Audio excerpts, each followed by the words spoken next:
Let's get this over there. Okay. Hey.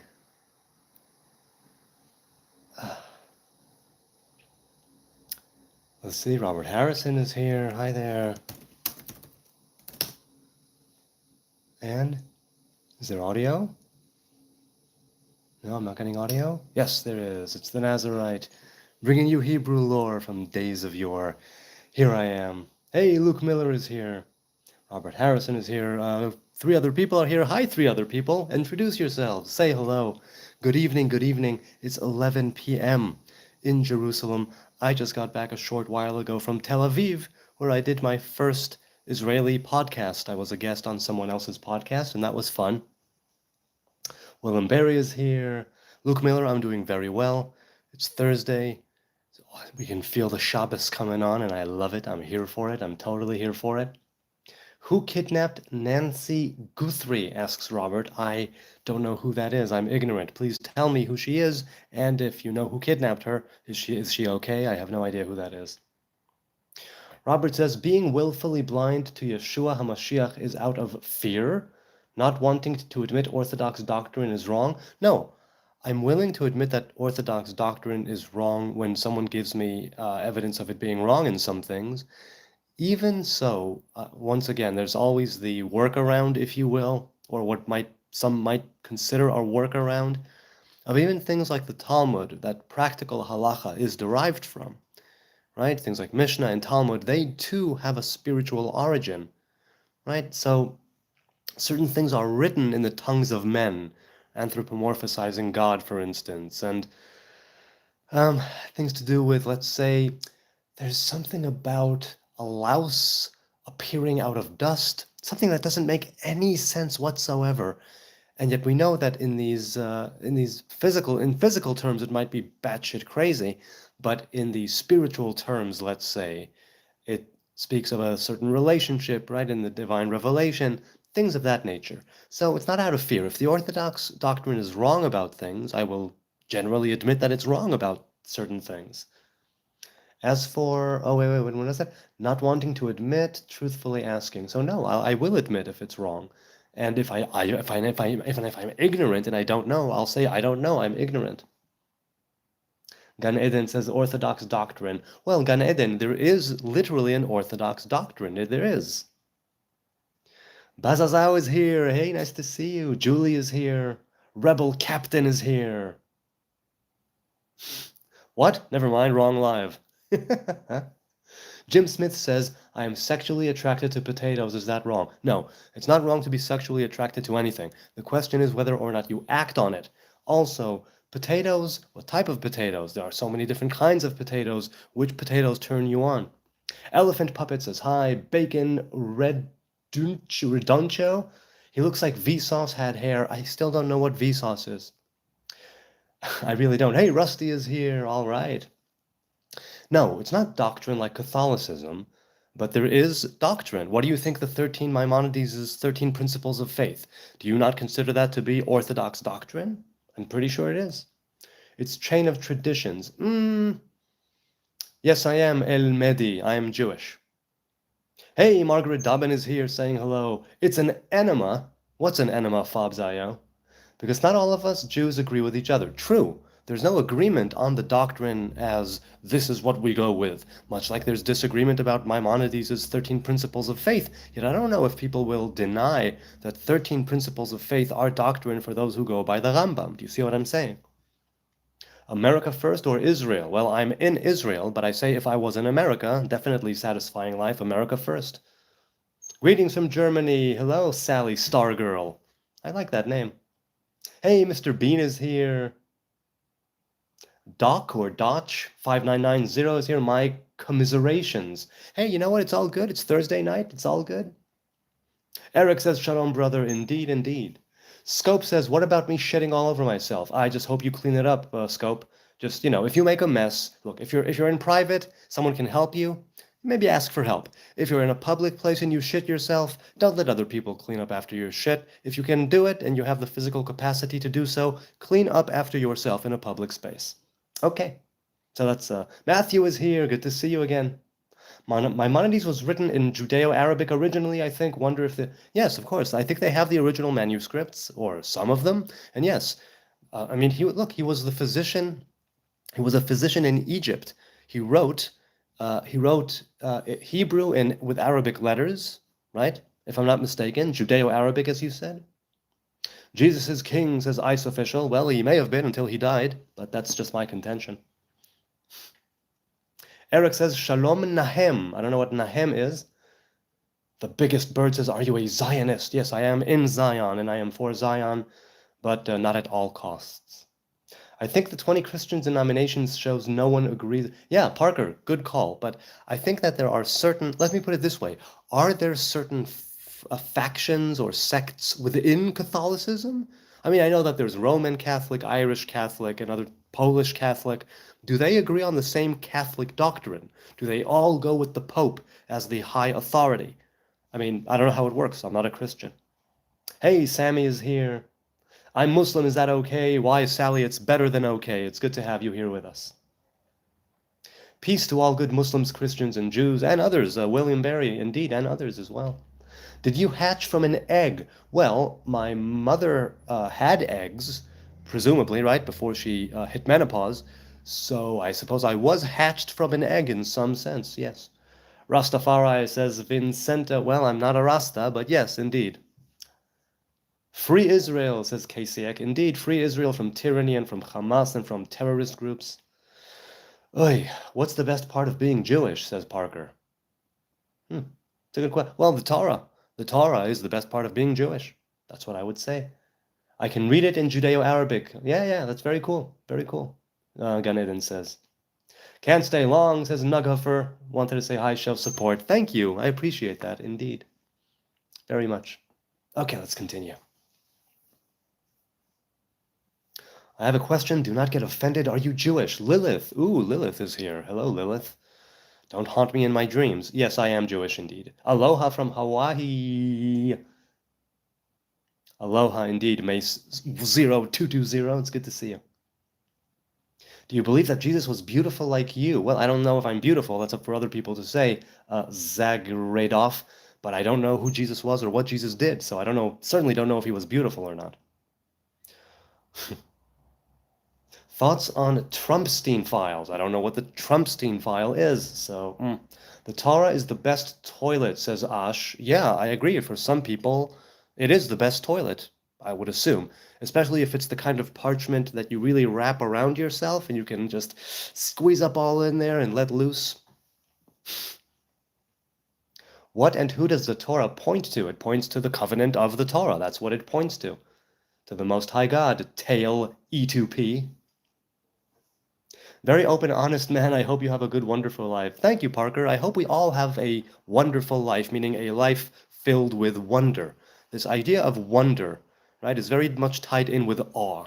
When you look up at the night sky, particularly in the desert on a darkened, moonless night, you see all those worlds opening up in front of you. I mean, you don't have to be in the desert with no moon, but you know what I'm saying. There's this kind of awe when you encounter nature. There's a kind of awe, a kind of wonder when you encounter things that you had not conceived of, things that rattle your brain in the best possible way. And so, yeah, to have a wonderful and wonder-filled life. Why does Jerusalem have parking meters, says Small Squatch? Is this a riddle of some kind? Because people need parking spaces. Some of them are metered and some of them are not. Hang on, I'm going to put my tea bag away. I have black tea with forest fruit. It's a little too hot. I'll wait. Okay, let's continue.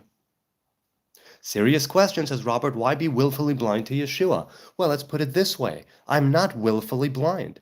Okay? There were times in my life where I would have heard the name Yeshu or Yeshua and I would have gone, ooh! But no, I've made some concessions. That's a lot. The only thing I disagree on is that he is a God incarnate. That's not being willfully blind. That's being loyal to the Torah. That's being loyal to the Hebrew covenant that says we do not follow the dead. We do not crown the dead. There is no God in flesh. There is no God incarnate. We are not supposed to worship any creation in the sky, on the earth, in the sea, and the land beneath the sea. That's simply how it goes down. So you can call me willfully blind. That's fine. You can call me stiff-necked. That's fine. I'm happy with my stiff neck on this issue in particular. מאיזו שכונה בירושלים אתה משדר? אני בארמון הנציב, אסף. מה קורה? מאיפה אתה? Love as an Afghan. Thanks, Feluska. I appreciate the love. I deeply appreciate the love. It's a lot of fun. It's a lot of fun. Kick the baby KAF with a nose emoji. You're darn tootin' right. I got the Jewish schnoz all up in your business. You said your own self you're willfully blind. Yes, people say, Christians and followers of Yeshua say I'm willfully blind. If to give proper cause and point back to Torah means I'm willfully blind, then I'm willfully blind. I'm not going to contradict you and say, no, I'm not, my eyes are wide open, because what do I know? But what I do know is that we have the Torah. What I do know is that we do not worship or believe or, carry out commandments of a God in flesh, a God incarnate. That's simply not done. Never, ever was it the Hebrew tradition. So there you go.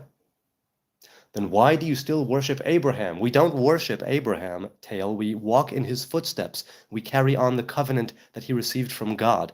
We do not worship Abraham. Where do you see, wait, tell me, do you see Abraham worship as such? Tell me, please, I'd love to know. Where did you learn English? From my parents, who came from America. Ancient what? Ancient Anatolians. Ancient Anatolians, that's pretty good. Let's continue. What is land beneath the sea? Well, you see, you have land here, earth, and you have the sea, and you have sky, but at the bottom of the oceans, you still have earth. That's the land under the sea. Literally, what do you think the sea is floating on?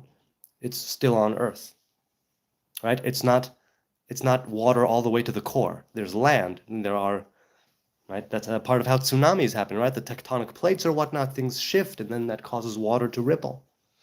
Daniel says, LGBTQ love. Yes, indeed. Are you a determinist? No, I believe in free will. And I believe that will sock. Yes, I believe in free will sock. That's what I believe.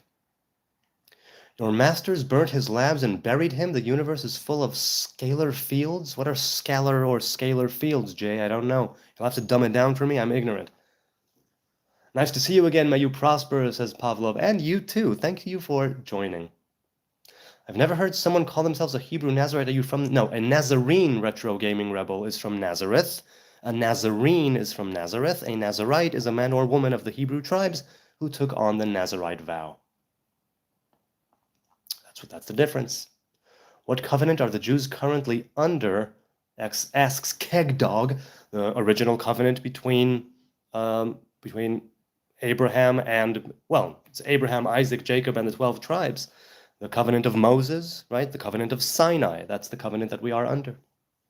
When Ronaldo kicks the ball at the highest point of ball, both earth and ball, says Ibidu, attract each other with the same magnitude of force. Why then the ball moves towards earth and not the earth? I'm not sure what you wanted. I'm not sure what you're saying there. I really don't know what you're saying there.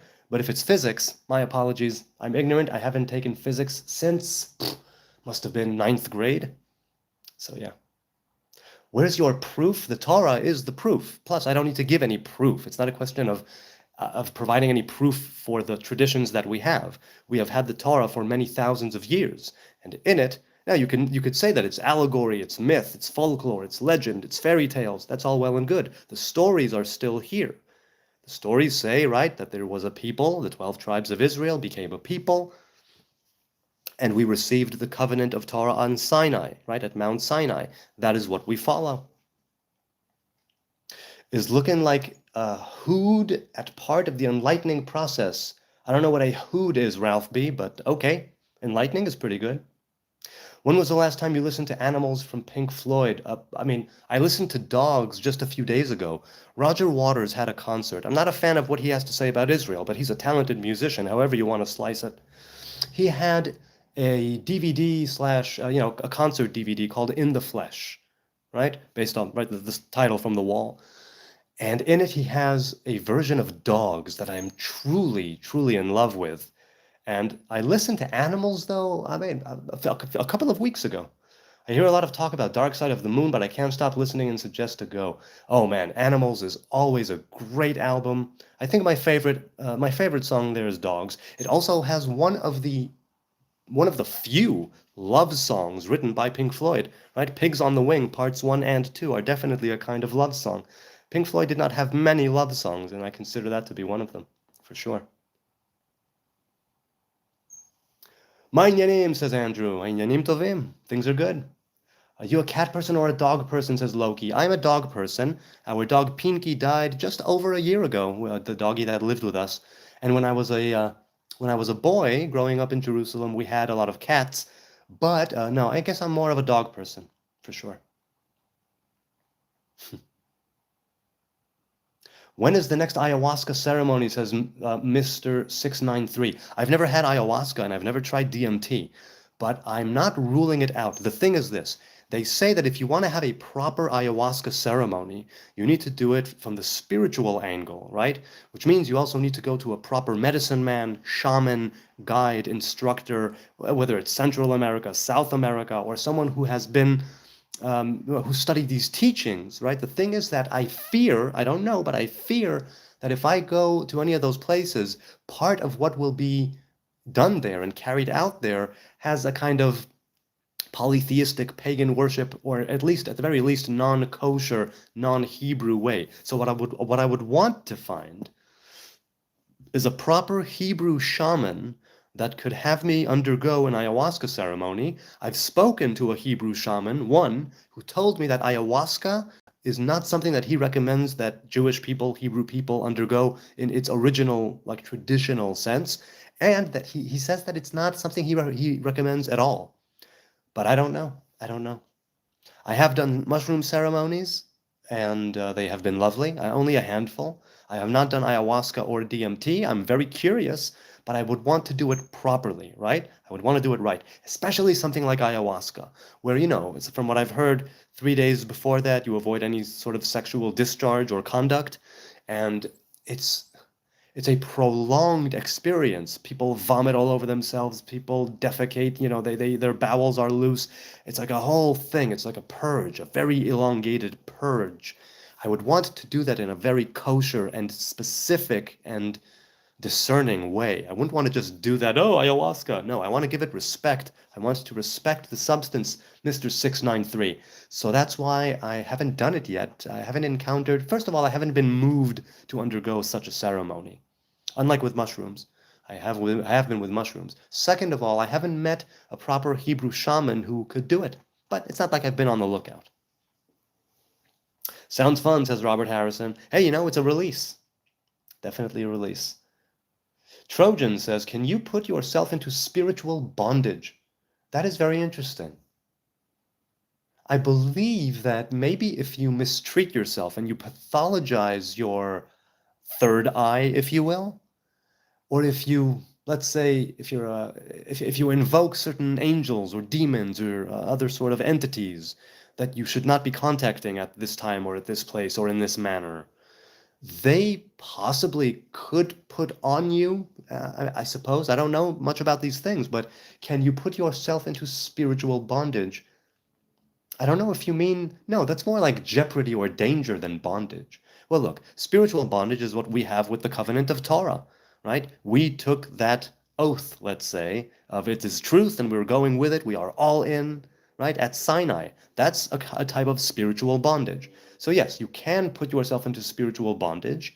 You can also, in BDSM, right, if you put yourself literally in bondage, there is a spiritual element to those who are looking to see it that way. It can be highly, highly spiritual, depending on how you go about it, and that could be spiritual bondage. People who also wrap the phylacteries, the tefillin, they tie themselves to the right, and that could be spiritual bondage too.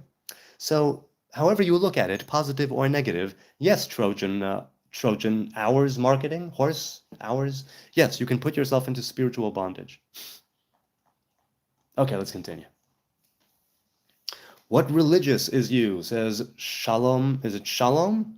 Shalom Solomon. I am a Hebrew man. I am a Jew in Judea, in Jerusalem. How about you, Solomon? Shalom Shlomo, how you doing?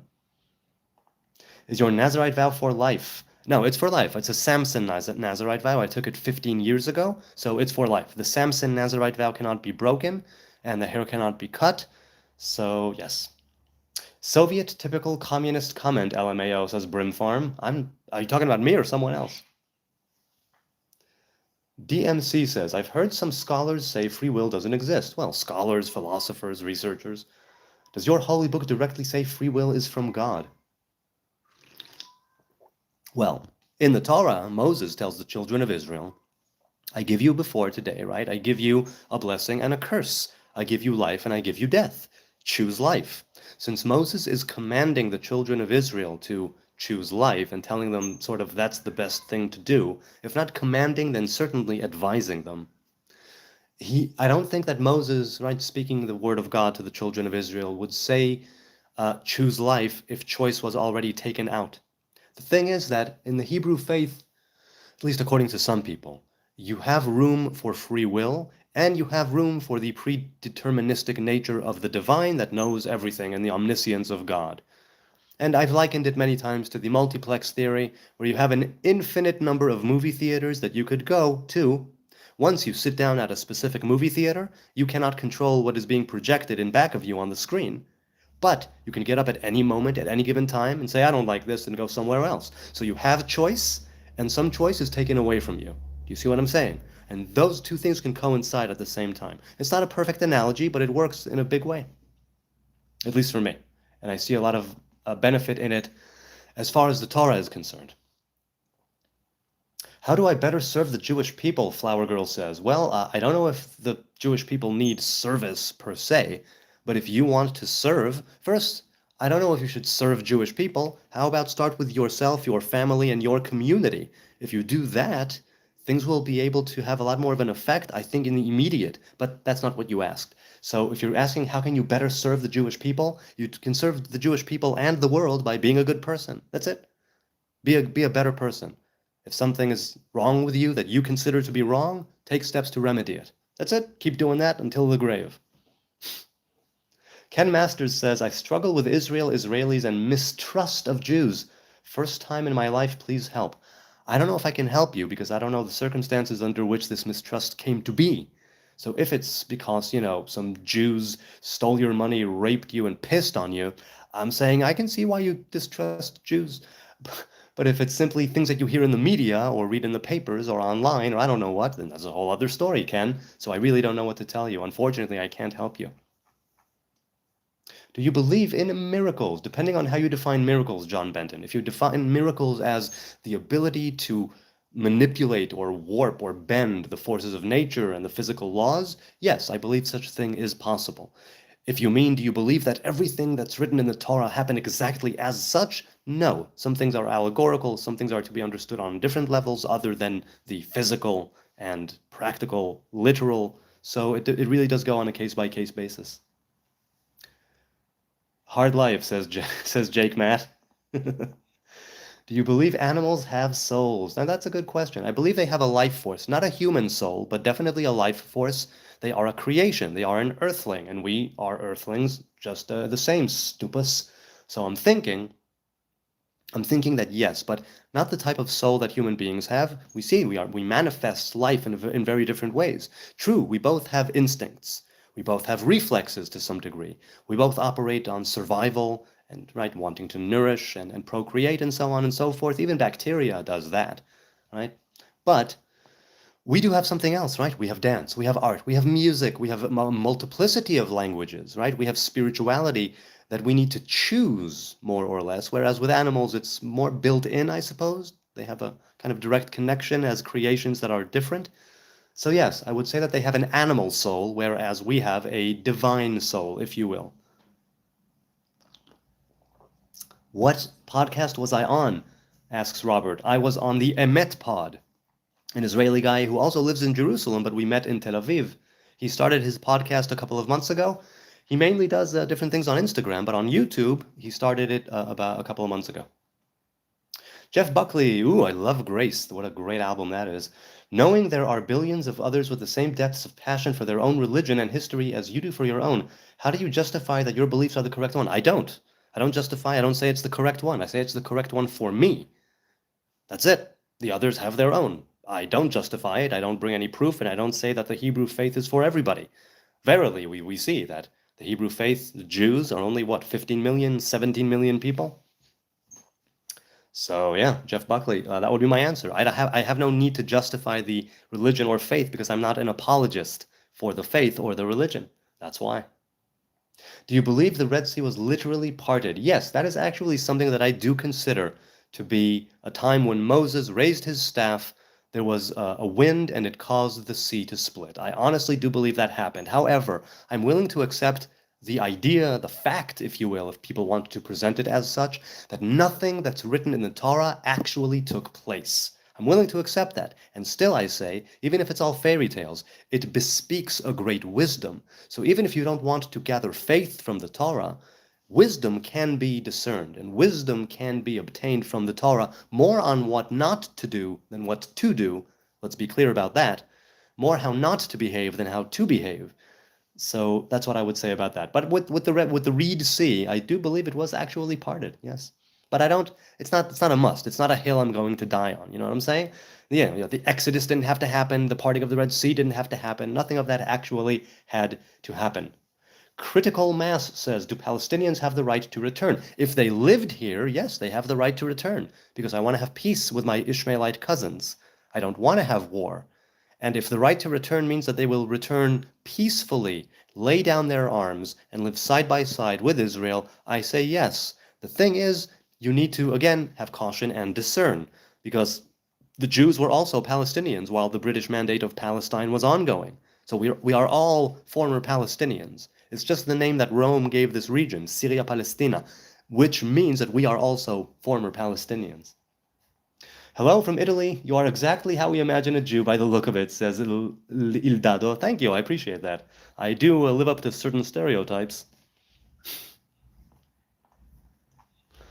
What is your primary reason? Whoops. Oh, wait, okay. What is your primary reason for not accepting Jesus as Messiah, says Isaac? Because he's dead, that's why. And even if we say that he's not dead and he rose after 3 days and ascended, he's not here. The King of Israel is a physical, walking, talking, living, breathing, flesh and blood king. He is a king, an actual king who will live and die. So if Jesus lived as a king, and I don't think he was crowned or anointed or embraced by the people of Israel, but let's say that he was, then his reign was fairly short, and then he died. And then we stop following him because we do not follow the dead. That's in the Torah. We do not go and ask of the dead. We do not follow the dead. We follow in their footsteps, but we do not follow them. We do not crown them. We certainly don't consider them to be alive as we living, breathing people are alive, right? Alive spiritually, perhaps, while their teachings are still, right? While their teachings permeate the Hebrew people, but that's the primary reason. If he was Messiah, then he died. I have no problem with that. There are many, many dead Messiahs. Why don't Israel lay down their weapons, player asks. Because if Israel does that, it will be annihilated in about 2 days. That's why. That's literally why. We've had enough bloodshed in history that we did not start. We are fighting a defensive war, not an offensive war. We are not looking to expand the kingdom. Nobody's talking about greater Israel in the government or in the army. Well, a few people in government might be. They are extremists. They do not represent everybody.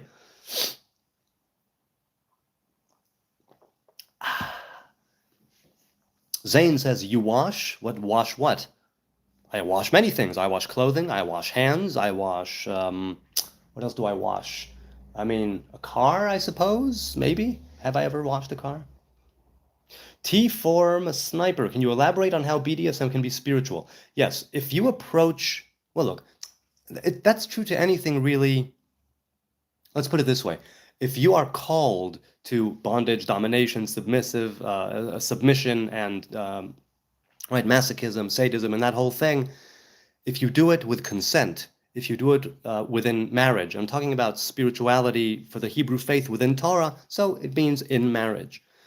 It means that it can be very spiritual because the sexual thing is not kosher. Sex also includes BDSM as long as there's consent, as long as it's in private, And as long as you don't humiliate your partner in doing things, if their kink is humiliation, by all means humiliate them. If it's not, and you humiliate them, that's where a line is drawn. Those three things, right? It needs to be private, there needs to be consent, and do not humiliate your partner. That's where it goes. That's where it is. And so BDSM, because I'll tell you why. Because in BDSM, you give away, you relinquish control.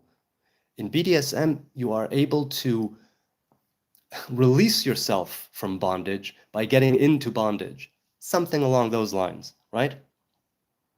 Where does that spiritual sexual line fall? I think that depends on the couple in question.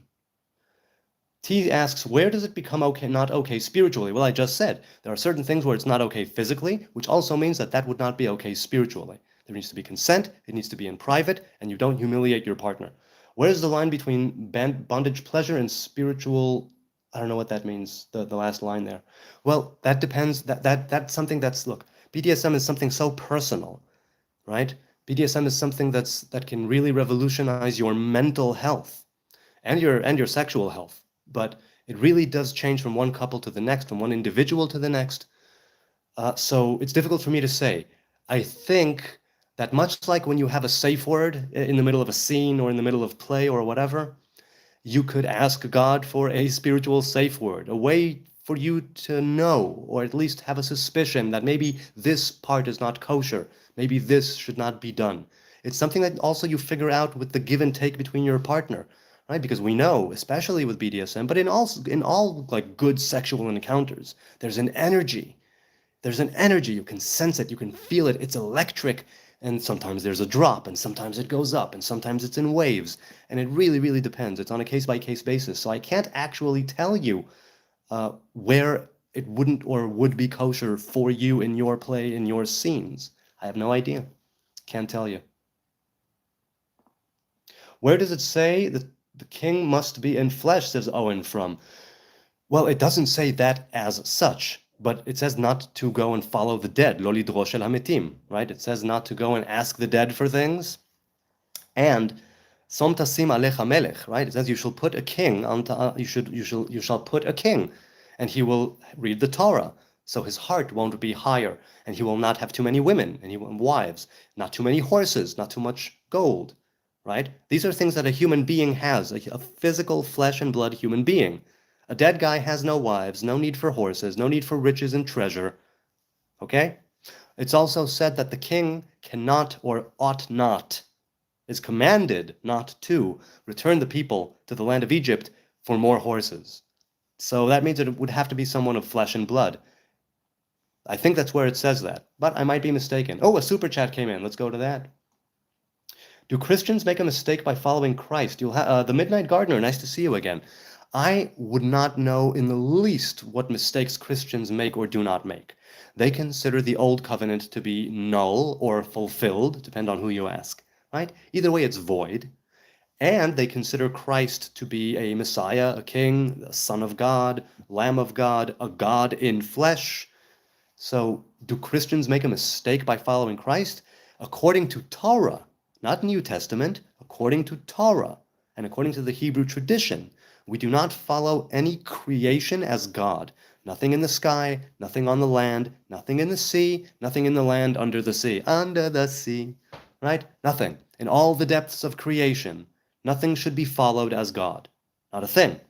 So, do they make a mistake? If they worship a human being as God or have a God in flesh, you could definitely make the argument that according to Torah and Orthodox religion, Rabbinic Judaism, yes, they're making a mistake. But not for them. It means that if a Jew, a Heb, does it, that's a mistake. A Christian is a Christian. They can believe whatever they want to believe. So Christians don't make a mistake. Christians are following their God. That is part of their God. That is part of the Trinity. That's their thing. So they're not making a mistake for them.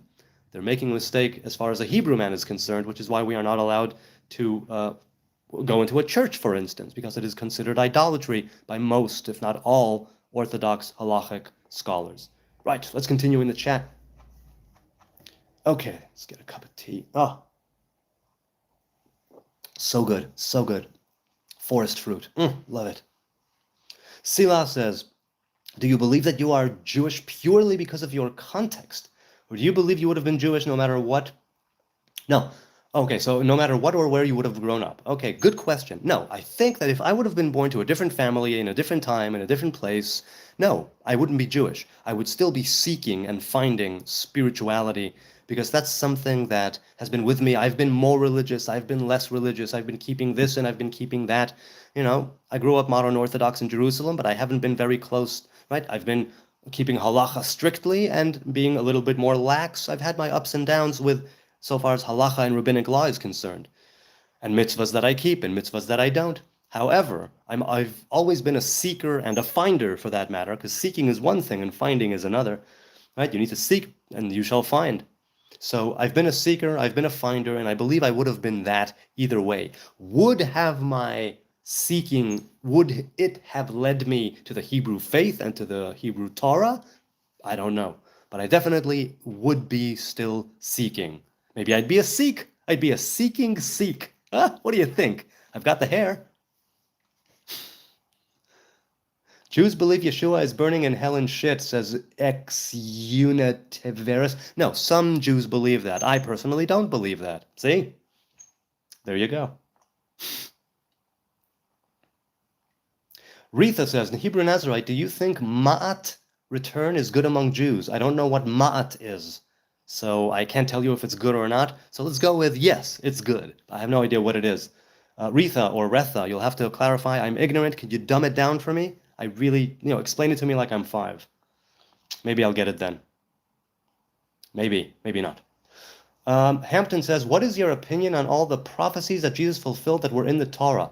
Well, once again, I know the New Testament from my one reading of it anchors different things that happened as was prophesied by X, Y, and Z. Okay? I'm fulfilling a prophecy right now. There's a prophecy in the book of Zechariah that Jerusalem will be repopulated. There will be old people walking with sticks and and leaning on sticks from old age, and the city will be filled with playing children in its streets. I'm literally fulfilling a prophecy sitting here right now. I'm not asking you to worship me as a god. I'm not claiming any divinity.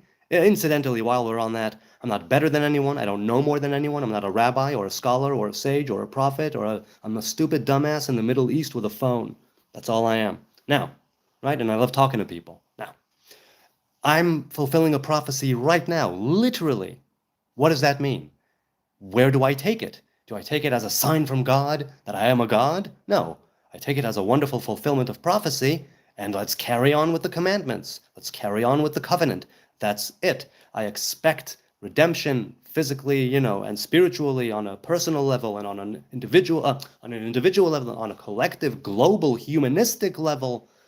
But my opinion on all the prophecies that Jesus fulfilled, okay, so he fulfilled prophecies, so am I. What does that mean? What do you think it means? What is it that you would do if you were here with me right now? Would you bow down and call me son of God? I really hope not. Really. Original TBA says, is it possible to get a free copy of the Torah? Yes, it is. I want to learn about Judaism, not that I'm looking to convert or practice. Well, good for you for wanting to learn. It's nice to dabble in other faiths, doctrines, religions, and ways of life. That's part of what I do here. But yes, just literally type that in Google, free copy of the Torah. Somebody will be with you momentarily. Llama Shark. A llama? He's supposed to be dead. Do you know The Emperor's New Groove? I think it's such an underrated film. Do you follow the Mishnah? So again, the Mishnah is one of the it's not part of the oral traditions that was written down. Rabbi Yehuda Hanasi compiled it after the fall of the Second Temple. And I follow the Mishnah in the sense that I do follow halacha, not very strictly. I used to follow it. I was more strict in the past. I'm a little bit more relaxed and maybe some would say lax now. But I no longer follow strict halacha. As for Mishnah, there's nothing to follow. The Mishnah is a series of debates, later interpreted by the Talmud. And so, yes, I follow it and I don't follow it. I go on a case-by-case basis. Ooh, another super chat came in. Let's go with that. Jasper says, as a Christian, I will always worship the great I am, Yod-He-Vav-He, the God of Abraham, Isaac, and Jacob. Holy Spirit, reveal the truth to many, he says. Well, that's very cool. See, that means, well, look, people who say that, but Jesus was Messiah, I'm fine with that. I'm fine with whatever people do either way. I'm saying that's something that can be considered kosher, let's say, right? I believe that there was a man who was Messiah. Cool. I believe that he died. Cool. I believe he was resurrected. Cool. He ascended. Cool. All of that has some sort of precedence in the Bible, in the Hebrew Bible, I mean. As for a living God, God in flesh, that does not. And that's why there's an issue with that. Oh, was there another one that came in? No? Yes? Yes, another one came in. Hang on a second. As a Jew, what is your opinion on Israel? Says Loki X8F. I'm in Israel, so my opinion is that Israel is. What do you mean, my opinion? My opinion on Israel is that it's a pretty good place and it makes mistakes and some things it needs to really clean up its act about, but that overall, it's a pretty damn good place and I'm happy to live here. That's my opinion on Israel. If you have any other, I mean, if you wanted a specific thing, you could have specified. Loki, tag me, or I don't know how you would go about it, but tag me, I think, in the chat, then I'll see it better. I don't know, the chat is moving really, really rapidly. Is it true, Serge says, is it true you guys bought Trump? If yes, how much did it cost? I don't think I gave any money to that particular cause, so I don't know. Are people saying that we bought Trump? I don't even know what that means, but okay. Let's see. 315 says, we shall grasp the foreskins of our penises and cut therefrom the extra flesh. Yes, that is done. That is indeed done. Inca says, if the Torah doesn't accept Jesus as the Messiah, how can Catholics or Christians reconcile that? And how is it fair becoming Jewish how is it fair if becoming Jewish isn't equally accessible to everyone? Becoming Jewish is accessible to everyone except for two, the men of Moab and the men of Ammon, and neither one of those nations are currently in existence. Those are the only two nations whose men are not allowed to join the Hebrew tribes. All other men and women on the face of God's green earth may join the Hebrew tribes if they want. That's pretty much it. Are angels and demons mental constructs, says John Betton. So according to the Hebrew faith, generally speaking, some would disagree, they are not a mental construct, but part of the way from which divine revelation is received is the mind, right? Which means that there's a spirit of prophecy. Maimonides, for instance, very famously, he didn't think that the prophets actually experienced anything from what's written there. He think they just saw it in their mind's eye as apparitions in their mind, waking and sleeping visions, dreams, trances, right? In meditation, that it happened in their mind's eye. Right? For instance, Ezekiel, right? And the chariot, the Merkava, Ezekiel, chapter 1. Did he see these things? The Ophanim and the Seraphim, right? The seraphim and the cherubs and the Ophanim, I mean, did he or did he not? People disagree, but the Rambam famously says, no, it was just in his mind's eye. He clarified his mind. Prophets clear their minds, and they are able to receive, to open up a channel of communication mentally that connects the mental, the physical to the metaphysical and the spiritual. So they receive, right, through this pipeline, through this straw, right, this spiritual hose, they receive that spray of divine revelation through spirit of prophecy. So are they a mental construct? They can be. And if not, then certainly they are revealed in certain ways that can be seen in your mind's eye or with your waking vision. It depends on who you ask. Oh, another one came in. It is permitted to take the body and the life of a Gentile, Sefer Ikarim 3. Yes. What's the context? The Torah says thou shalt not commit murder. The Torah says thou shalt not commit murder. Sefer HaIkarim does not precede, what's the word? Precede? Yes. Whatever. It's not on top of the Torah. The Torah says thou shalt not, it doesn't even say thou shalt not kill. It says thou shalt not commit murder. Thou shalt not murder. That is murdering. If it's just, oh, there's a Gentile. No, that's illegal. And a Hebrew would be put to death for that, I'm quite certain. Or should. So what are you saying, Tunnel Snake? Give me some context. You know what? I'll give you context. Let's Google that right now. Hold on a second. Let's see, Sefer HaIkarim. Sefer HaKarim, what was it? 2C? Oh, wait, it just left. Hang on a second, I need to get that super chat back. 3C25. Hang on, I'll do it in Hebrew. Sefer HaKarim, Gimel. Okay, Ma'amar Gimel. Wait, do you mean the third article? I'm not sure which one you mean, but let's go with it. C25, Gimel. I don't know, where's there 25? I don't see a 25 here. I don't know what the 25 is. But okay, I'll try and find it. I don't want to bore you, good people, but I want to see if what the context is. I can't see it where it is now. Listen, I want to keep going, but please, Tunnel Snake, if you're here, leave a comment so I can do this later. I don't want to just forget. I mean, it's a super chat. You can keep your money. You could take your money. I'm not gonna, you could call it unauthorized and take it back if my answer didn't satisfy you, because I didn't really get the context of the question. But basically, you're not allowed to just murder people, and that's it. That's not in the Torah. The Torah says thou shalt not commit murder. Iceteel says, greetings from Switzerland. Greetings. We might not have the same opinions on all topics, but hearing your words shows that you're a decent human being with all the flaws that make us a whole. Thanks for the hope. I appreciate that deeply, and I thank you.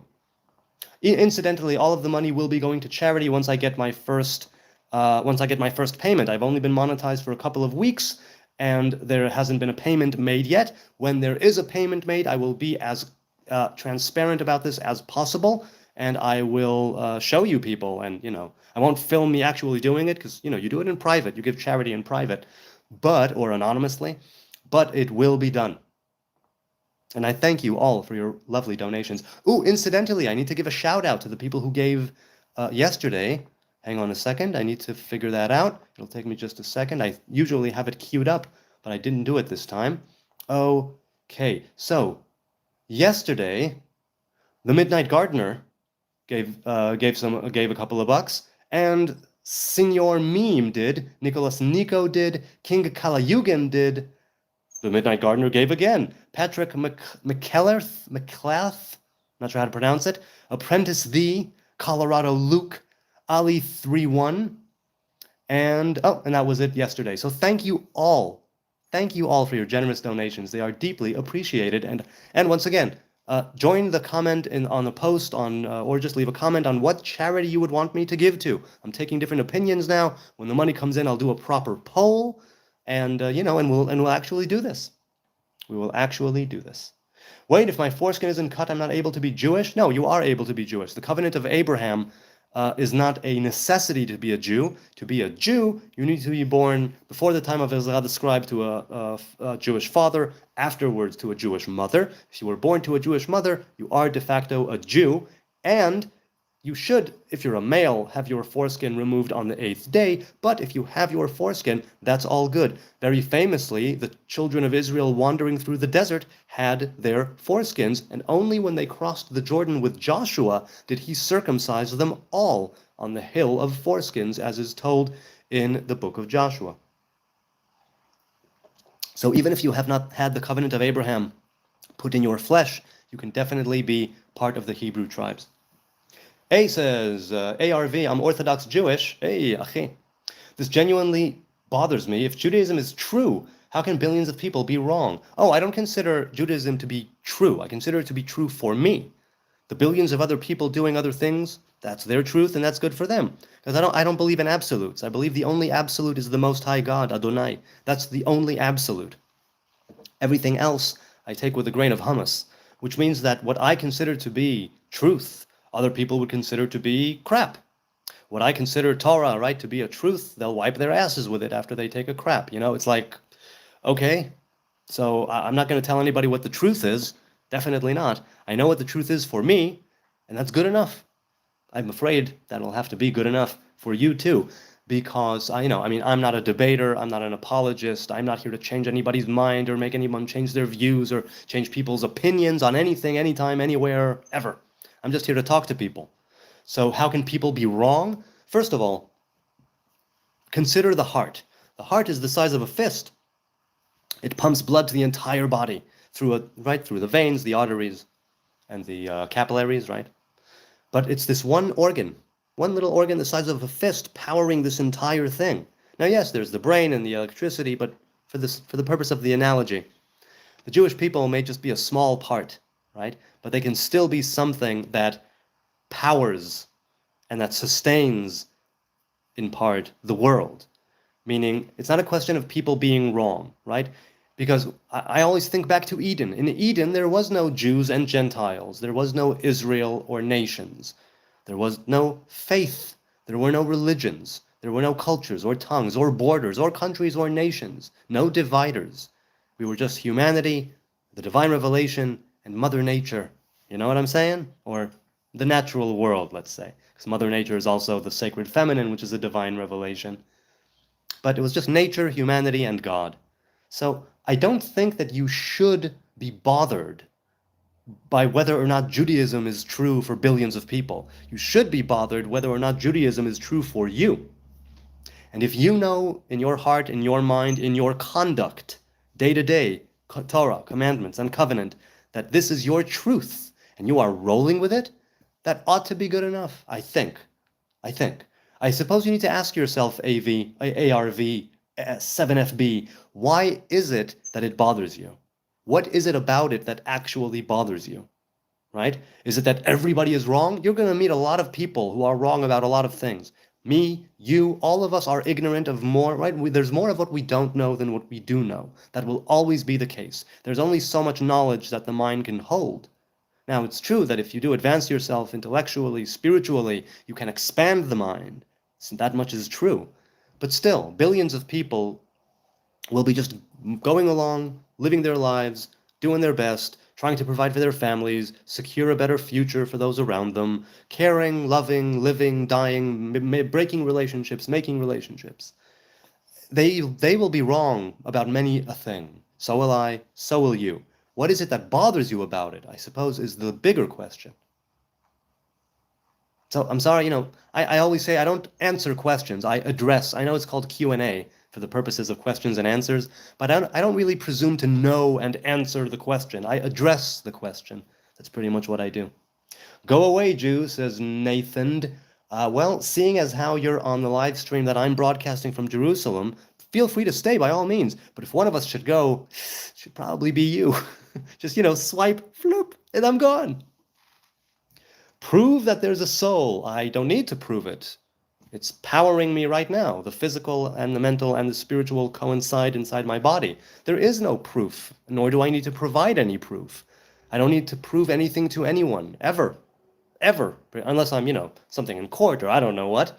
Then, I was parking there and the sign wasn't there, and I'll need to prove that in court, right? Why I should not be getting that ticket. But, barring things like that, no, spiritually speaking, the only one who I need to prove anything to is myself. That's it. And I have. So, I don't need to prove that there's a soul. Yeah. What do you think about homosexuality, says Guido. Hey, Guido. Is it Guido? Yeah, I think it's Guido. Well, look, let's put it this way. First of all, right off the bat, the Torah says that anal sex, full penetration, mind you, anal sex, full penetration of anal sex between two men, two Hebrew men, is forbidden. That's forbidden. Now, homosexuality is the attraction, basically, to the same sex. That's literally what that means. According to Torah, and I mean strict halacha, not everything surrounding it, right? Strict halacha does not permit anal sex between two men, right? Some say that two men should not live together, that they will not be thought of to be as lovers, but that's still, I think, not proper halacha, though some scholars might consider it halacha. I'm a little hazy on that one. But the Torah doesn't say who you are allowed to be attracted to. The Torah does not say who you are allowed or not allowed to be romantically involved with. The Torah says this one act of anal sex between two men is forbidden. That's what it says. My thoughts, what do I think about homosexuality? I think that in the very same way that I, from a very young age, thought, oh my God, girls. There's many, many dudes out there who are thinking, oh my God, dudes. So what I think is that you're attracted to whatever you're attracted to. You can choose what to do with it. But I think it's a natural part of life, because you would think that over the course of evolution, homosexuality, because they don't procreate, would be stamped out of the human race. However, it still persists and it exists, which means that people are, you could say it's a choice or people are born that way, but anyway, the attraction, the physical, sexual attraction, right? The eros, let's say, the erotic love, that's something that you don't always control. That's something that's buried deep inside you. Whether or not you manifest it physically is another issue. But what do I think about homosexuality? I think it's a natural part of the animal kingdom, and that the Torah does indeed, regrettably for them, not permit anal sex between two men. So there are homosexual religious Jews. You'll have to ask them. I don't go into their bedrooms, and I don't expect them to go into mine. But I have no problem with them. I would pray with them together. I would sing and chant with them together, right? Hell, if necessary, I'd share a bed with them, and I wouldn't think that they're going to come on to me. You know what I'm saying? I've been with gay people in civilian life. I've been with gay people likely in the army too. Though I don't know if yeah, well, there's one that probably was gay, and he was religious actually. Point I'm trying to make is that's what I think about homosexuality. C. Northern said, God blesses to all of the world through God's chosen people, the Jews, praise God. Well, that whole chosen stuff can be sometimes like the shadow of pride or arrogance or vanity, so I try to stay away from it. Interestingly, the podcast that I was on today in Tel Aviv, just a couple of hours ago, we were talking about that because he's of the opinion that the people of Israel are like a big brother. Right? And there are many brothers in a family, but the big brother has a more specific task, being the firstborn. Maybe he has more responsibility. Maybe he has more of a guiding role to play to the younger siblings, but no brother is better than the other. They simply have different tasks. So I said, yeah, I'd go with that. Because there's some people who warp and twist this idea of being the chosen ones, and they wear it as a crown, and they virtue signal, and that's the part of it that I dislike, because then it brings to pride and vanity and arrogance, and rightly so, and people get angry, at that, and rightly so. I always say, if you're going to say you're the chosen one, you damn well better come with receipts and cash it, right? You better be able to cash that check and get a receipt for the things that you do. Then maybe you'll be able to do it. But if you're just using that name, that term, right, to say you are higher and mightier and supreme, and that I will not abide, at least not without a lot of proof. But thank you, C. Northern. I appreciate the positive vibrations and the encouragement. It's well received, and I deeply appreciate your donation. This dude is a squatter, says Nathan. Where am I squatting? This is my home. It's midnight, and I'm home with a cup of tea. The kids and wife are asleep, and I'm doing this. Where exactly am I squatting? I'm squatting in a chair. Whoops, spilled some tea. Yes, I'm squatting in a chair. Is there anything wrong with me squatting in my chair? Hell, I work from here. I can't broadcast from here. Okay, let's continue. I'm totally a squatter. Oxen says, so Orthodox Jews rejected Israel. Is that true? No, certain facets of Orthodoxy reject Israel. Yes, that is true. Most of them do not. Most of them accept Israel, from what I know. And also, if they do, they also believe in the two-state solution. No, I think they believe in one-state solution, that is the Arab or Muslim or anybody who's not Jewish. Because those who are anti-Zionist and anti-Israel, and when I say anti-Zionist, I mean modern-day Zionism, not Torah Zionism in Deuteronomy. They are the religious folk are also Zionists from Torah. They just don't go with the modern-day Zionism. So they claim that the state of Israel goes against the word of God because according to them, we were supposed to receive a clear-cut sign. A clear-cut sign, be it the anointing of a new king or be it the, being whisked away, on wings of eagles, to like in... Eagles are coming, right? To Israel. That would be a clear-cut sign. Then we establish a state, a kingdom, a sovereignty, a monarchy, whatever. But because that did not happen, and because they claim that modern-day Zionism is the result of secular, socialist, non-religious folk, they claim that the very basis and the underpinning of the modern-day state of Israel goes against Torah and against God and is illegitimate spiritually, religiously, halachically. So there are some who go against that and who say that you cannot be a Jew and a Zionist, who go and sit on councils of anti-Zionists, who go and visit Iran and plot with the regime there or whatever they do there. I have no idea. So do they believe in a two-state solution? No. They believe in a one-state solution as long as it's not Jewish. That's what I would think. So Orthodox Jews do not reject Israel. Some Orthodox Jews reject Israel. Most Orthodox Jews do not reject Israel. They embrace Israel. They don't all embrace it, and they don't all serve in the army. They don't all even use shekels. But they live here, and they prosper here to the degree that they can. All right. You quote the Torah a lot, but why don't you give the Talmud? Why don't you quote the Talmud on live stream? First of all, I'm a lot more of a man of the 5 books of Moses. Secondly, I'm not a man of halacha. I mean, I keep halacha, but no longer strict halacha. Third, the Talmud, right, is a series of debates and discussions from whence halacha is derived. That's the place, that's the origin. The Mishnah and the Talmud are where halacha is derived. Since I am not a man of halacha, since I am not a man of debate and discussion about rabbinic law, if you throw something my way, I'll definitely try and talk about it. Why don't I quote the Talmud on live stream? I definitely could. Give me a circumstance, give me a scenario. There are times that I do. Many times I quote the sage Hillel from the Second Temple era, who told the convert, right, that what you hate, do not do unto your fellow. That is the entirety of the Torah, and the rest is commentary. Go and learn it. There. That is Talmud. That is Mishnah. Is it Mishnah or Gemara? No, I think it's in the Talmud. So there you go. I quoted Talmud on live stream. Joseph says, thoughts on the Temple Institute. I like the Temple Institute. They have a Nazarite rabbi there called Rabbi Yehoshua Friedman. I met with him 4 years ago. He published a book on modern-day Nazariteship, which I have. And I met with him, and we spoke for an hour or 2 hours. I've met several Nazarites here in Jerusalem, and I've spoken to them. Fascinating. It is.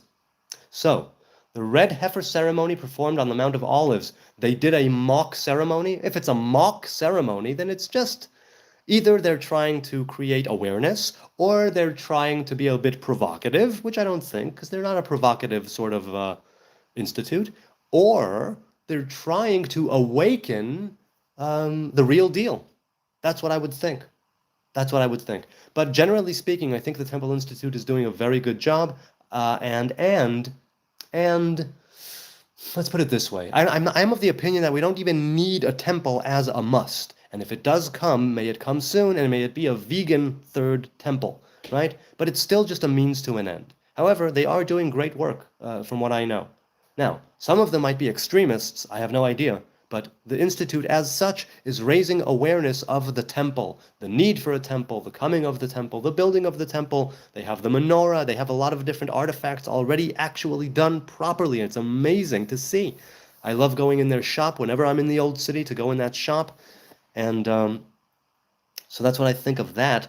The red heifer ceremony, I don't even know if I knew they did that, but I will say that if they did, it was something probably just to raise awareness. I don't think that they're being very provocative. Okay, a few super chats came in. Let's go with that. Let's see.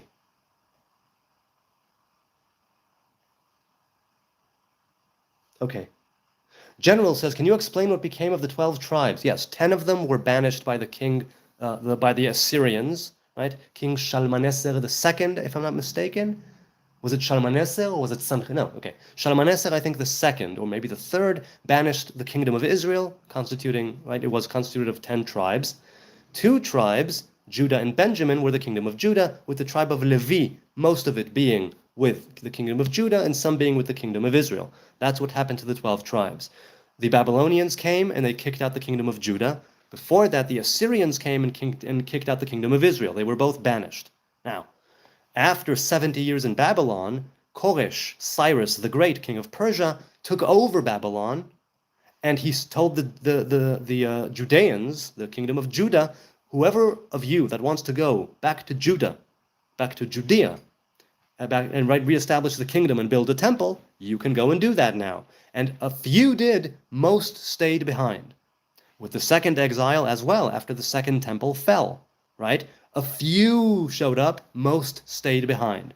That's the ones we know now as Jews, as in Jews mostly that claim to be Jews of Judea, right, of the kingdom of Judah, are the remnants of that kingdom. And do you think the descendants are the people who live in Israel? So yes, I think that the descendants of the 12 tribes are scattered all over the world. The descendants of Judah, of the kingdom of Judah, right? The Judah, Benjamin, and parts of Levi are also scattered all over the world. Most of them did not come back, and that's why I said that. The ones who came back, we know now as Jews, right? Regular Jews. They were living in the diaspora. Some of them were living in the land, the Holy Land, the land of Canaan, whatever that was conquered and reconquered over the generations. So that's what happened. So descendants of the 12 tribes are all over the world, and they may not even know that they are descendants, and yet they are genetically. Or genealogically, not even genetically, who knows, but genealogically, which is also genetics. Okay. AR says, I don't feel like my question was answered. Well, again, I don't answer questions, it's addressing them. I won't pretend to have the answers.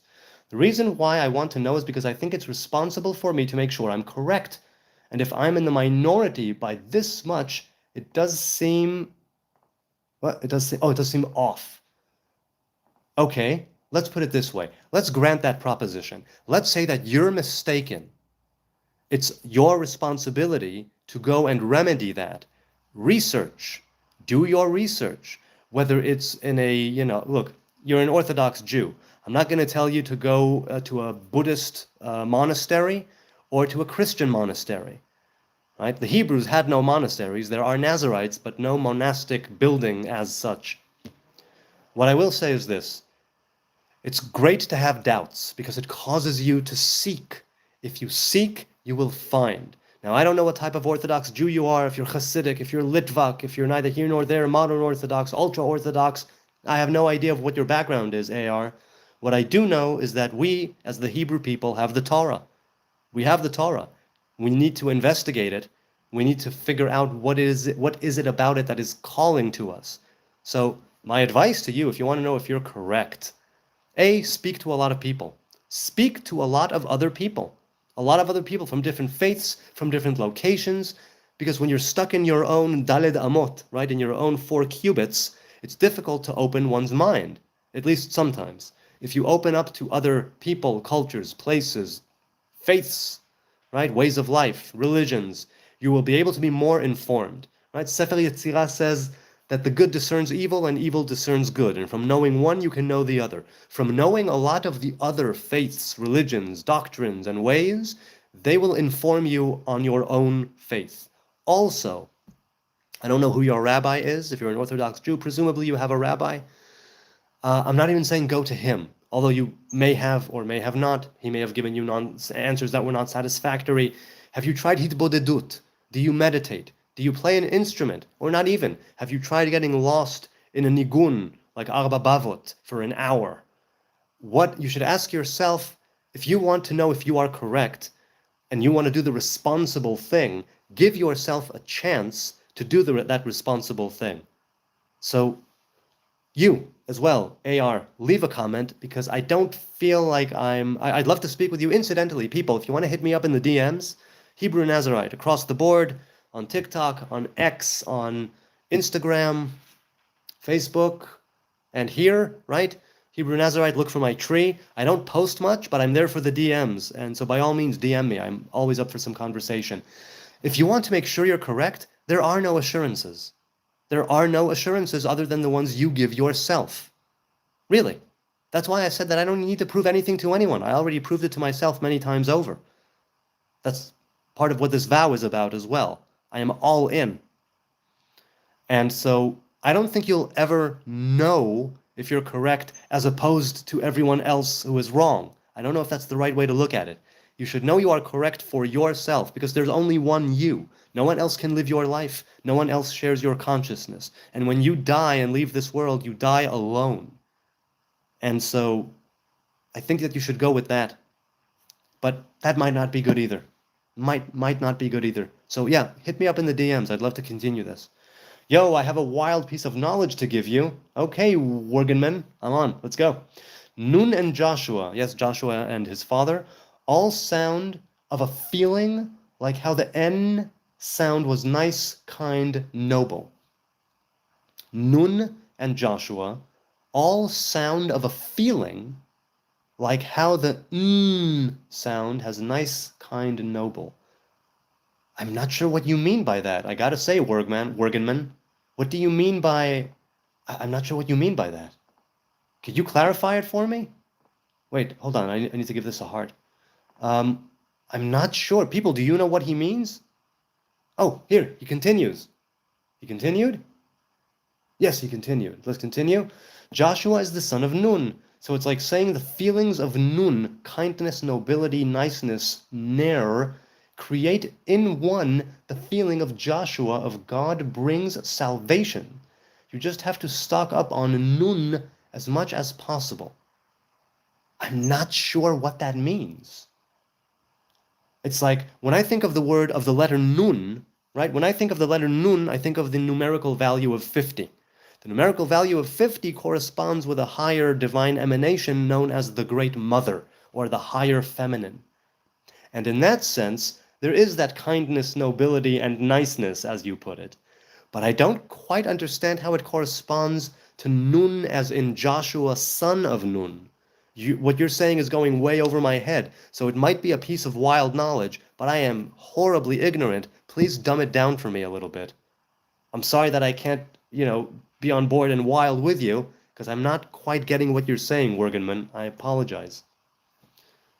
Else says, why Adonai give us sometimes the feeling he left us? So, here's the deal. There is the parable of the parent, okay? When you're a parent, I don't know, else be 80. I don't know if you're a parent or not, but sometimes you need to let your kids make mistakes, right? Minor ones, in order for them to learn. Example, right? If they're walking and they're learning how to walk and they need to learn to steady themselves, you let them fall again and again and again and again until they learn to stable themselves. If, however, they are crawling or walking towards traffic or into a burning fire, you're not going to let them make that mistake. You will definitely do something about that. And so the question is asked, why would the parent intervene? And what did you say? Why would he leave? Why would the parent leave the individual, the little baby who's trying to learn how to walk? It's like, because if the parent keeps guiding him and walking with him, he won't be able to do it on his own because he won't be able to balance himself. That idea of God leaving us, so to speak, the divine revelation going away, is for us to discover our strengths. In the very same way, whenever you see in the Torah that God tells Moses, stop praying and stop talking and let me smite these people, right? I will make you a great nation and I will kill them. It happens a few times. God, the revelation of God, rather, right? The divine revelation is telling Moses, go dig deeper and figure out a strength and bring it to the surface in order to break the bonds of divine revelation. God is asking Moses, let me, heref mimeni it says, let me be, right? And I will smite them. It's like God had to tell Moses that he's going to smite the children of Israel. He couldn't have just smote them without telling Moses. Of course. But the idea is that the divine revelation leaves in order to give us room to grow. Now, growth can happen in both ways, of course. So I'm giving that example of a baby learning how to walk or a baby wandering into traffic. A good parent will let the kid fall. Sometimes bonk. Sometimes when the kid slips and hits his head. So what do? Maybe you pad the surface. Maybe you do it on a proper surface, but you let them fall. You let them get up and try again and fall and get up and fall and get up until they can balance themselves. And then they're walking one step at a time. And then they're striding. And then they're running. And then you'll be chasing them into traffic, boy. So, also, in the Torah, in Ha'azinu, Moses tells the children of Israel that because of their doing, God will hide the hiding. Bayom hahu astir panai. God will hide the very fact that you're hiding. I've mentioned this often. Two types of hiding there are in the Torah, right? Let's say you lose your keys. So you know you lost your keys. What do you need to find? You need to find your keys, right? If somebody has lost, let's say, the divine revelation and feels God left them, they know that they need to seek something within themselves. They need to seek the divine in the world and in themselves. But the double hiding is when you're looking for something you don't even know you need to look for. You don't even know you need to look, right? What if you were standing in front of a door and you didn't even have the concept of keys in your mind? You wouldn't even know what to look for in order to unlock it. If you know there's a key, you look for a key. If you don't know that a key exists, it'll just remain closed. So Moses tells the people of Israel, pay attention to what you are doing, because God, in the divine revelation rather, will hide the very idea of hiding, and you won't know, and you would think, oh, it's because God left us. That literally says that, al ki en Elohim bekirbenu, right? Because God is not among us. This is written in the Torah. So Moses tells them, understand that this is there, A, because of your doing in that case, right? B, in order for you to elevate yourselves, like the child learning how to walk. And believe me, when the child falls and hits, and is unable to do it, and it's frustrating, and they're frustrated sometimes, and, they slip and they fall, but eventually they learn and they can do it on their own. All right, I don't know if that analogy hits the spot or not, but that's something that certainly has sat with me and makes some sense to me. Okay, let's continue. Hey, Meish Ariel is here, a fellow Nazarite. Hey, Meish, how you doing in California? Forgive my ignorance. What is a Nazarite Jew versus a non-Nazarite? Bitasina or Kina asks. A non-Nazarite is just a regular, everyday Jew who has not taken on the vow of a Nazarite, and a Nazarite Jew is a Jew who has taken on the vow of Nazariteship, as it's set out in Numbers 6 or the book of the book of Judges in the story of Samson.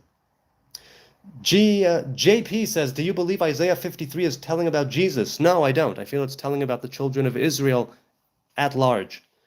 And if not, can you explain who it's talking about? So yeah, like I said, it's talking about the children of Israel. It's giving the example of a suffering, pierced servant, but it's talking about the children of Israel and the state that they are in. That's what I'm thinking. That's what I'm always thinking. And that's what it is in the context of the book of Isaiah.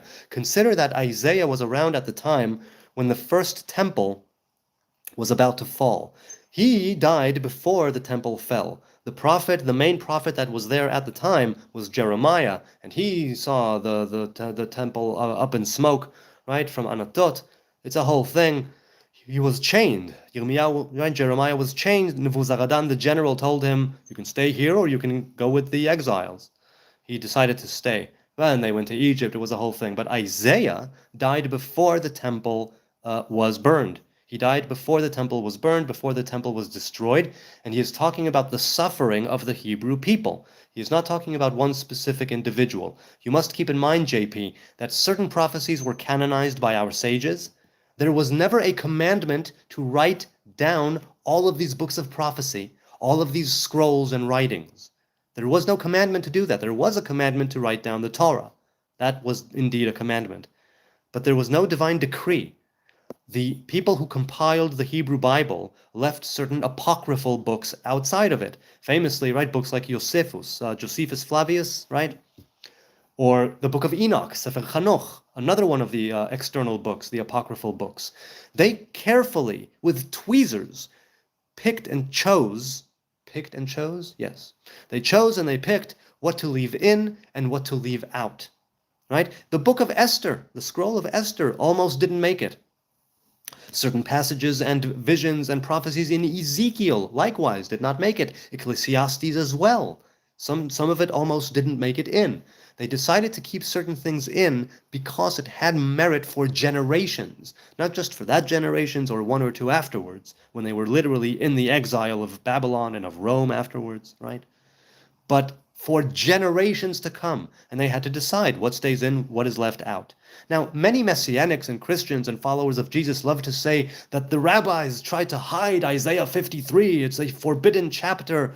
It's like, what the hell are you talking about? They literally chose to keep it in the Hebrew Bible. If there was anything representing Jesus there, trust me, they would not have left it in. Now, followers of Jesus, Messianics and Christians alike, see Jesus as the Alpha and the Omega, the beginning and the end. He is before creation, he's after creation, he's part of God himself to some of them, meaning that he is all throughout the Hebrew Bible.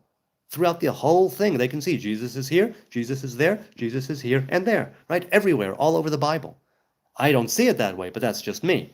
So Isaiah 53 in context is talking not about a specific individual necessarily. You could believe that, there's nothing wrong with that. But take it in context. It speaks of the people. Also, please remember, the prophets, the writings, the scrolls, they don't take precedence over the Torah. The 5 books of Moses are high up in the hierarchy, the rest are below. And there's a hierarchy all the way down. So Isaiah, the great prophet, does not take precedence over the law of Moses. Okay. I hope that addressed the question sufficiently. If not, then maybe not. All right. Let's continue in the chat. Let's see. You must be born again, guided, the Holy Ghost. That's it. Needing no guru to teach you, JJ says. I'm not sure if you're talking to me or not, but I agree that we all must be born again. I am born again each and every day. And then the question is, what do I do with my life until I am reborn? So, you know. Please don't tell me you think you're a chosen one, Hebrew Nazarite. No, I don't go with that chosen one language. I believe the Jews were selected for a specific task.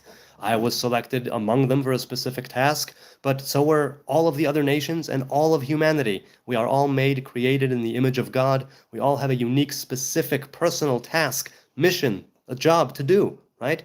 So in that sense, we each and every one of us are chosen. In a global sense, humanity is chosen, but on a national sort of, no, I am not a chosen one, masked RYT, so I don't think I'm a chosen one, definitely not.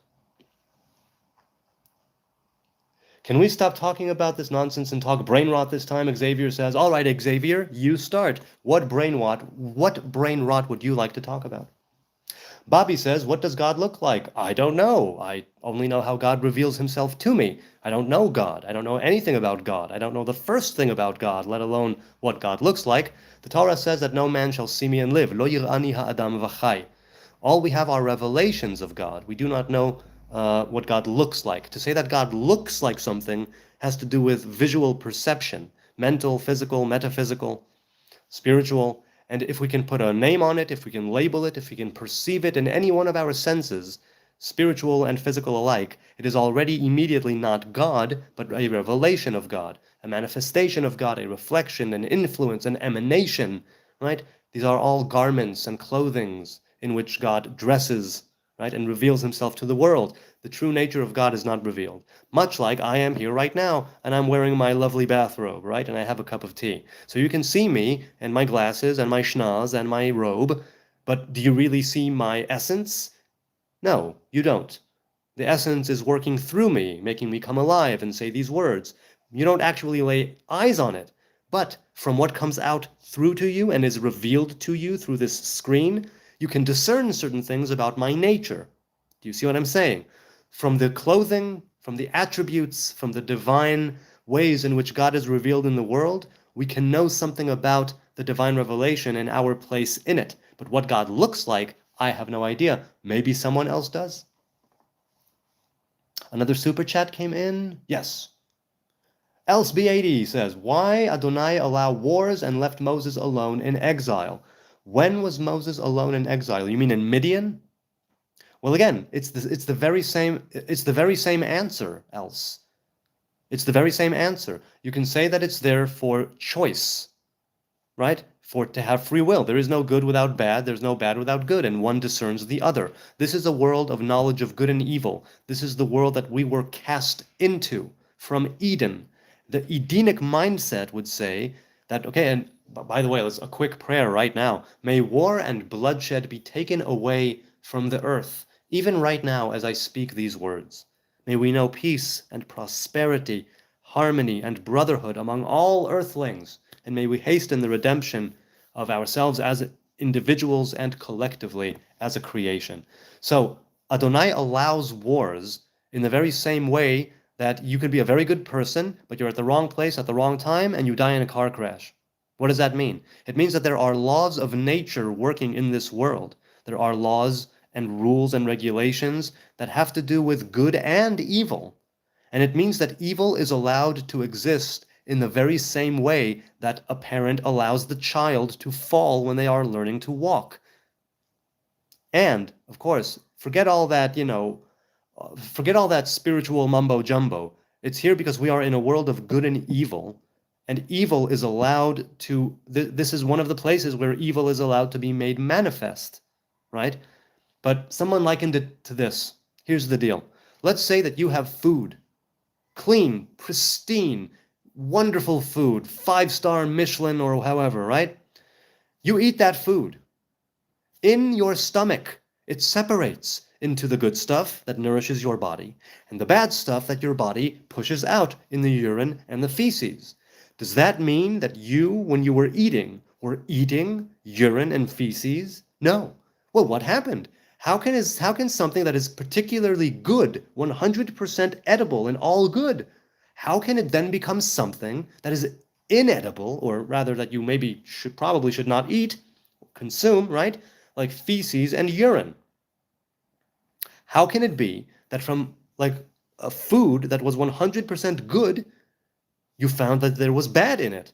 The thing is that it went through a process of discernment and digestion, starting here, right? When you break it apart in your mouth, going down, down, down into the acids of the stomach, being torn apart by the different enzymes, and eventually it turns into poop and pee. Now you could say, hypothetically speaking, if what I'm eating was all good, all edible, wonderful, perfect food, why would it become anything that is not nourishing? Why would my body reject any of it? Why would it become shit and piss if what I was eating was all good? Because there is the primal state, the origin state, and then there is the state of things after digestion, after going through a process from high to low. All right? The divine revelation that you call Yod He Vav He, right? Adonai. The revelation up here is all goodness, just like the food. By the time it comes down here, there is a need to digest, rip apart, and section out different parts of that to good and evil. Wars are that. Wars are the feces. Wars are the urine, the things we need to get out of our system. All right? The bad side, the left side, the sitra achra as it's known, the part that is rejected by the body. Okay? That represents the wickedness, that represents evil, that represents war, that represents death itself. Because remember, death came into the world according to Genesis after we partook of the fruit that we should not have partaken of. So basically speaking, that's why wars are allowed, because it's part of the natural process of the world for now. It's part of the digestive process. Same reason with Moses being alone in exile. He was left alone like a parent leaves a child alone to make his own mistakes, balance himself, learn how to walk on his own. Now, I know I'm kind of giving you the same answer, and I hope you don't think any less of me, but that it's literally the same question. The question of why do we get the feeling that Adonai left us, and why there are wars, and why Moses was left alone in exile, are all the same question. Do you see what I'm saying? So I hope you don't think, I hope you don't think wrong of me. Genesis asks JP, who is God talking to when he says, let us make man, na'aseh Adam? So Elohim, right? It says Elohim. It doesn't say Eloha, singular. It says Elohim, plural, meaning Elohim is a name of duality. Elohim is a name that corresponds with this, speaking of the natural world and natural processes. That's the Elohim is the name of the natural world, or of the potential, the capacity, the ability for nature to take place. That's what Elohim symbolizes. It has the same gematria as the nature as well in Hebrew. And so Genesis 1:26-27, who is God talking to? Right? Na'aseh Adam b'tzalmenu kidmutenu. We are masculine, feminine, male, female, right? We are, what is it called? Dimorphic, right? We are a dimorphic species. And because we are a dimorphic species, made in the image of God, that same image of God, right, that we are in, that is the dimorphic revelation. So when Elohim says Na'aseh Adam, right, we will make man in our own image, our, b'tzalmenu, kidmutenu, the plural of our own likeness, our own image. The divine revelation that is a duality, that's the duality that we are made in. And that's what it says later on, male and female, Zacharu Nekeva Bra'am. Now, people say that he was talking and taking counsel from the choirs of angels. People say that he was talking to himself, and I go more with the second one, although both of them could be something to go by. The entirety of creation is God telling himself a story. Consider the fact that the world came into, creation came into being when the divine revelation of speech was carried out. And so this entire creation is just God telling himself a story. But that traditionally is who God is talking to, either the choirs of angels, because they were higher at the time, right? The spiritual entities, the angels, the demons, were around before the creation of a human with a soul, with a divine soul. So he was sort of taking counsel from them, kind of being humble about it.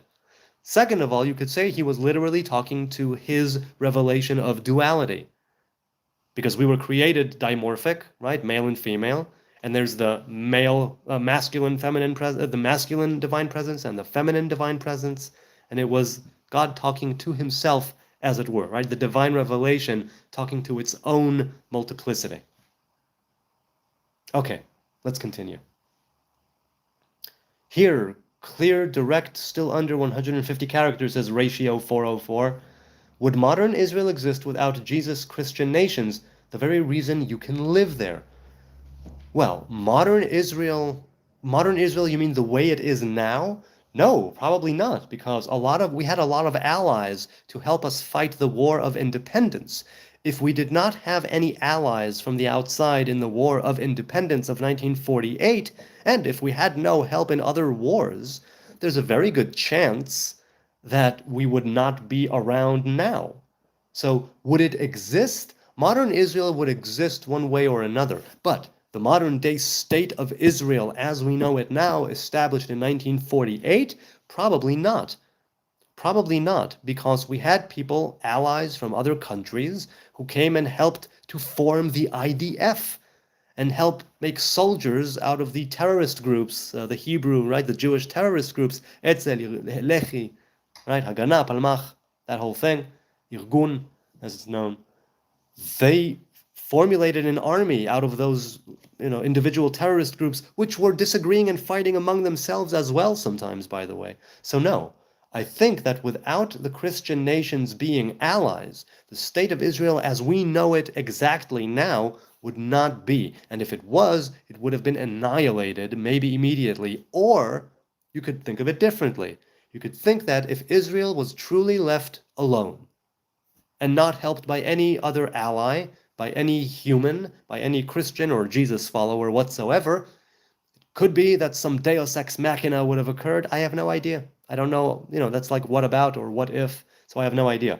But definitely, the modern day state of Israel would not be here without the help of its allies, if only in 1948, let alone all the time afterwards. Israel has been receiving aid and help. And look, interests, they go both ways. The allies that we have and the people who give us aid in this or that, they have their own interests at heart. They are not being completely altruistic. That is the nature of allyship. Give a little, take a little. You do for me, I do for you. You scratch my back, I scratch yours, that whole thing. So I'm thinking that the reason why they did this is because they had their own interests in the Middle East at heart. And fair enough. That's fair. There's nothing wrong with that. So, to answer your question, no, Israel as it exists now, as is, probably would not exist without the Christian nations who help a lot. Now, I am also of the opinion that Israel should stand on its own and not receive the help, especially if it's not wanted by the citizens of the respective countries that give Israel aid. Right? A lot of Americans are pissed off. Although 80% of the budget, right, that America gives Israel goes back to America in the form of the military industry, right? We buy weapons from America, munitions and armaments and whatnot. And there is, and other things that go back there. So I guess that's what I'm saying. Hust142 says, please answer. Can you explain why there isn't a concept of hell? And if there isn't, what motivates to go to heaven? Does everyone go to heaven if you're bad? Are you Orthodox? So yes, I'm Orthodox. I mean, I grew up Orthodox. I don't consider myself strict Orthodox anymore. There's no concept of hell because hell, at least in the Christian sense, has this idea of eternity behind it. There's no such thing in the Hebrew faith. Not really. What we have is a place of purgation, right, of purification and of refinement, of cleansing. but not a place where you, let's say, burn in hell for eternity and your soul has no redemption whatsoever. No. So what motivates you? What motivates you are two things. First of all, you would want to avoid that place, and you would want to refine yourself here with Torah and commandments while you still draw breath in this life, in this world. This world is the only world where you can perform commandments. Nobody else can do it in no other world. Not the angels, not the demons, not the deceased. Only you, living, breathing, walking, talking, human being in this world can perform commandments, do good deeds, live, laugh, love, eat. So what motivates you is that idea that, first of all, heaven is a waiting room. Heaven is not the end goal of the Hebrew faith. There's a lower Eden and a higher Eden, right? So I don't know what you mean when you say hell, and I don't know what you mean when you say heaven, but there is no Jewish hell. There's sort of a kind of purgatory, temporary refinement, temporary cleansing, and heaven is kind of split. There's a lower Eden and a higher Eden, but Eden is a waiting room, right? Eden is a waiting room. We still have a job to do. We still need to partake of the fruit of the tree of life, and we haven't done that yet. Nor have the deceased, by the way, right? Nor have the deceased. So does everyone go to heaven even if you are bad? I mean, I wouldn't know. I'm not the one making these judgment calls, but presumably, if you lead a good life, right? Then cool, maybe you won't need to be refined and cleansed. Maybe you did all the cleansing here, and you suffered, and you did good deeds, and different things happened, and you were able to weather the storm and be a good person and go in the path of humility and righteousness, and good for you. And if you were bad, it could be that the karma was shed here in this world through, let's say, physical pain, or through mental anguish, or through any kind of inconvenience. Any kind of inconvenience can be atonement. Even stubbing your toe is atonement for something in that concept. So it could be things that happened to you physically that aided you spiritually. So then, even if you were bad, everything was already paid for. The debts were paid here and you could go on there. This also has to do with reincarnation and different things that people agree and disagree on. So what would motivate you is to do the will of God. That's what would motivate you, not heaven. What would motivate you is to carry on the covenant that you were commanded to carry on and do the will of your Creator. That's what motivates you. And if you're doing it to get to heaven, congratulations. It's a fine thing to do. I don't know what will be there. It's a waiting room. And there are different ideas on what constitutes heaven and all that. Okay. Elsby says, as paradox as it sounds, because of Nazis and anti-Semites, I think we have Israel now, and God says, don't question my path. What do you think? Well, let's put it this way. The divine revelation would say, don't question my path, because there are certain questions that you should go with, and certain questions that you will never have the answer for, and maybe you won't be satisfied with any answer that you ever get, because certain things are above your capacity of understanding, at least for the time being. It's all temporal, right? It's all temporary. So, yes, I think that the Holocaust, World War II, Nazi Germany wanting to take over and all that, and all the millions that died, besides the Jews, let alone the 6 million Jews or more, I think it certainly solidified the case for the Jews needing a homeland. You could argue over the nature of that homeland. Eventually it was decided they would go back to their ancestral home of Israel. But I mean, the world and the UN could have just as easily said, nope, go somewhere else. And they did. There were several offers to the Hebrew people, choose a different place. In Argentina, in Uganda, the Soviet Union. Someone recently told me a few that I didn't know. I knew of Uganda and the Soviet Union. There were also a few others throughout the years, not after World War II, throughout the last few hundred years, where they told the Jews, go make your home at X or at Y. But we wanted the Holy Land. We wanted our ancestral home. So Nazis and anti-Semites made the world come to the realization that they want the Jews around and the Jews need a home. And that paved the way in a big way to the state of Israel. Now, there always were Jews here living in the land. I need to make that very clear. There were always Jews living here. Throughout the entirety of the exile, people were in the diaspora, and people were also in the Holy Land. Jews, Christians, Muslims, whatever, right? A lot of people. Jews as well. As for don't question my path, well, I kind of touched on that. Don't question my path. I think that there are some questions that you need to ask.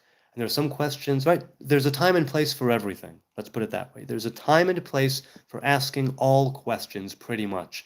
Will you be able to truly accept an answer? Will you be able to discern? Are your ears open? Is your heart open? Is your mind and your eyes, are they open to receive an answer cleanly, purely, humbly, justly? Are they? Are you? That's also a question when you come to question the ways of God.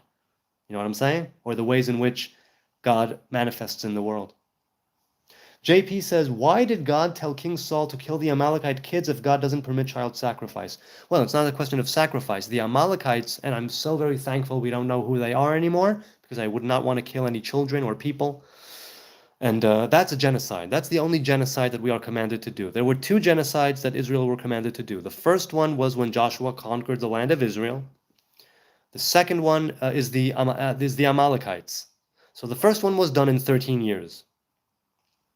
And Israel pretty much almost took over the entire place, and some people were left, but that's beside the point right now. There was indeed a genocide going on then, and there is a future genocide, hopefully not, of Amalek. But we don't know who Amalek is now. We don't know who that nation is actually. So thankfully, the genocide is not on. Also, you'd need to have probably a Sanhedrin. You'd need to have a lot of things in place before we make that war on Amalek, even if we did know who they were. Because I don't know the laws of war if they allow it in these circumstances. The point is this. Why did God tell King Saul to kill the Amalekites? Because the Amalekites are the very antithesis in this world, not in the root, not in the spiritual root, but in this world. The Amalekites are the antithesis, right, of Israel. And they are that, right, just like you have that food that needs to be broken up and then pushed away and flushed away, right? Because if you let's say you go to the bathroom and you take a crap and you leave it, it can be rife with, it can spread diseases. It's unhygienic. It's not clean. You need to get rid of it. That's kind of, I mean, it's a rough analogy, but it's the one that comes to mind now because we were talking about evil and wars and rejecting, that the body rejects things that were in their root just fine. In the very same way, Israel and Amalek are one. At the root, Israel and Amalek are one. When it breaks down into this world, right, it splits into Israel and Amalek, one being against the other. So we need to kill. We are commanded to kill man, woman, child, animals, cattle, right? Everything. Anything and everything, that even the mention and the memory of Amalek will not be around in the world. It's this thing that needs to be eradicated completely and without mercy. Now that's something that I have difficulties with because I have my hippy-dippy sides, and it's very difficult for me to think that one day I might be forced, I don't think I will, but I might be forced to do that. I don't want to do that. I really, really don't. But it is indeed a commandment. That remains a commandment.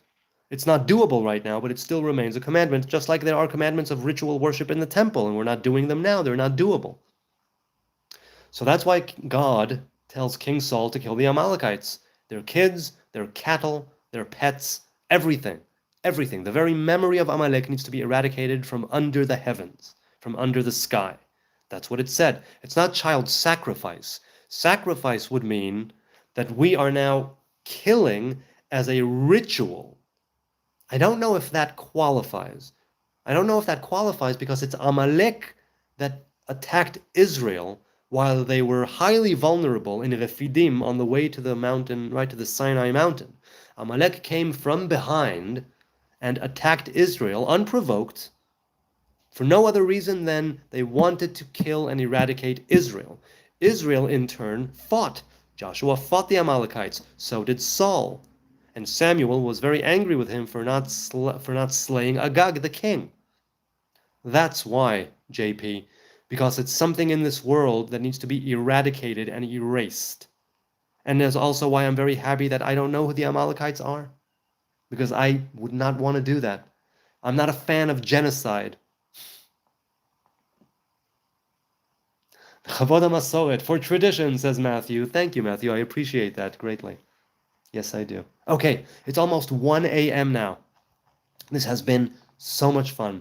I want to say thank you to all of you people. God bless.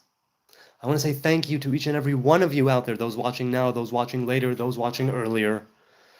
It has been such a great pleasure. I don't take it for granted you take time out of your day, out of your night, out of your life to listen to my rants.